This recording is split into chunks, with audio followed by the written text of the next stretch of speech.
Hello.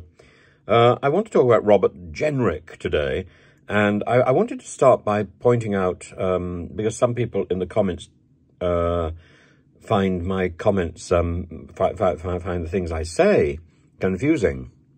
How is it possible to applaud someone for their intelligence and their brilliance at the dispatch box and at the same time say that they are wrong and that they are blinkered and so on? I think it's perfectly possible. And Robert Jenrick is definitely one of these. Robert Jenrick is intelligent. He is phenomenally good at the dispatch box. And partly that's because he is up against or standing next to the Secretary of State for the Home Office, the Home Office Minister, Suella Braverman, who is unbelievably bad. She is gauche, she is charmless, and she is ill-prepared. Frankly, that last point, being ill-prepared, I think disqualifies her from doing her job. Robert Jenrick, on the other hand, is always very well prepared. He is quick, he is witty, and he is vicious. Now, vicious is a word, it's an adjective which comes from the word vice. And Aristotle does quite a lot of talk about vicious and virtuous people. And people become vicious and virtuous because of the actions that they routinely take. So being virtuous is about habit. Being vicious is about habit. Everybody, I think, ultimately is good. And I hold out this belief that even Putin is redeemable. But the more people do vicious things, the more people do evil things and promote evil, the more vicious they become. It becomes easier and easier to do bad. Anyway, Robert Jenrick was in Kent looking at a reception centre, and he issued two commands. Command one was that a welcome sign should be removed because he didn't want migrants to feel welcome. And point two, he demanded that cartoons designed to soothe children should be painted over. This is extraordinary. We also heard from the New Conservatives about cultural security. Jenrick was the person who talked about illegal migrants cannibalizing our compassion. No, the compassion is cannibalized by Robert Jenrick. We do what we can to reassure children that they are in a safe, secure and supported environment, even if we're going to turn around and tell them that they're going to be sent to a third country or they're going to be sent home, back to where they came from.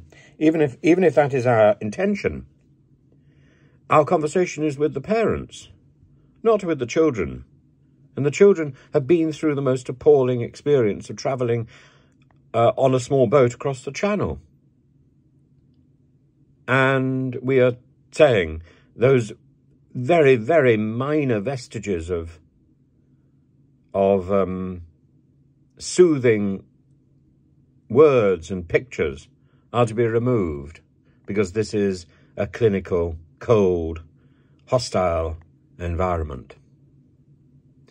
Jenrick is taking Mrs. May's hideous policy and turning it into an icon of brutality.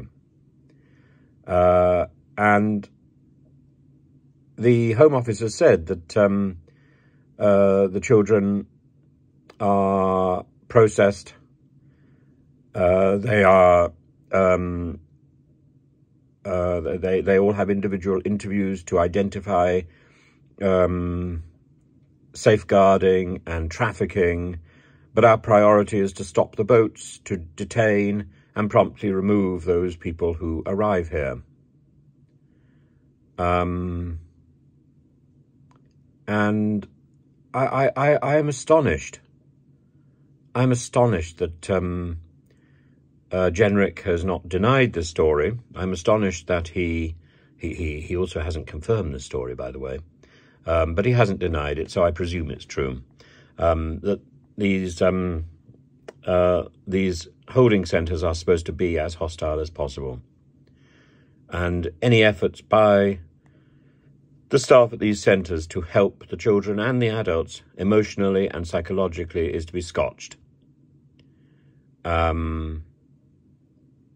This is a place of law.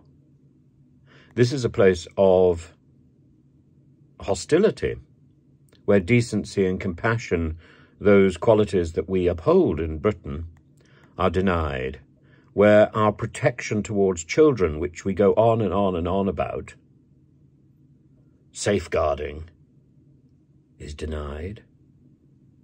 So in a police centre dealing with small children, are the cartoons, are the pictures removed? I don't think so. I don't think so. Social services, are the pictures removed? I don't think so. And yet, when children have just suffered an appalling violence coming across the channel, there's no reassurance offered because Robert Jenrick says so. This is a place of law. This is a hostile environment. Intelligent man, bright, clever, witty, and ultimately vicious.